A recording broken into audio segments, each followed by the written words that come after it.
Hello friends जय जगन्नाथ जय माँ सारला आजिकार ये मिनी ब्लॉग को आपण मानक स्वागत करुच्ची मु सूर्यांश ब्लॉग्स रे आज संडे स्पेशल ब्लॉग रे कौन रही आसतु देखा सकाळू निजर काम सारी ठाकुर पूजा कर सारी मु बाहरी ब्रेकफास्ट करने ब्रेकफास्ट रे आज गोटे सुजी बल्स देखी मुझे को भल ट्राए करने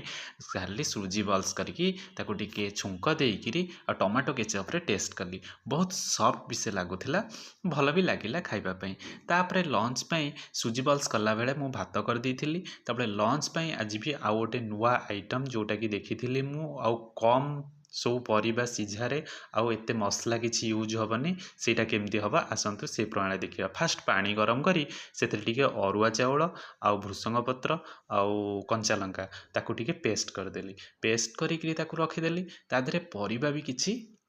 पड़ापी जो रहा से ये पेस्ट हो गला पेस्ट हो सारापर जो परिबा पड़ो से बैगण टमाटर गाजर शिंब मूला सारू आउटे कखारू देखु पानी गरम हो जाइए जो पेस्टी करी से पेस्टी एथरे प्रथमे दे देउची तापर एथरे से परिबा गुड़ाक देदेबा किंतु ए परिबा गुड़ाक दबा भितर फास्ट टमाटो आउ बैगण को एथरे देबेनी टमाटोटा तो मुझे नथिली किंतु बैगणटा एथरे पकई देइथिली बैगणटा देदेला परे अधिका सिझीजिवो सेथिपई ताकू टिके मझिरे अधा दरसिझा होला परे एटाको दबा कथा तापर जो टमाटोटा रखिली सेटाको टिके प्यूरी करिके सेथरे देदेली तापर एथरे टिके हळदी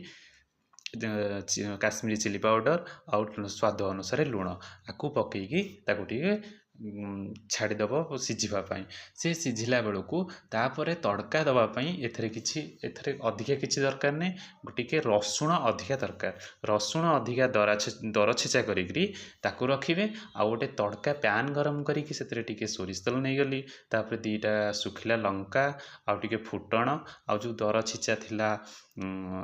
रसुणटा को से देदेली तापर भूसंग पत्र टिके एतिकी छुंक देकी ताधरे जो सिझी जाइथिला जो परिबा सेथरे पकईकी खाइले आज भी बहुत भल लगिला यहाँ आउ ये रेसिपी रे आउ गोटे जिनस कमी रहीगला जोटा कि हूँ आंबुल आंबुल खंडे पकईले ये जमी आंबिल टाइप्र आसो टेस्ट आ बढ़िया लगे से अधिका टमाटो भी टिके मुझे पकई देइथिली आपण मानू मो मिनी ब्लॉग किपरि लगुच मते निश्चय कमेंट द्वारा जनइबे आ जदि मो चैनल रे एपरि मिनी ब्लॉग देखिबा आपण मानू भल लगुता निश्चय कमेंट आ शेयर आ सब्सक्राइब करने को जमार भूलिबे नहीं थैंक यू रही बाय बाय जदि मो चैनल निहाती भल लगुए सब्सक्राइब करने को जमार भूलिबे आ रेसिपीर ना कौन मते कमेंट द्वारा निश्चय जनइबे रही जय जगन्नाथ।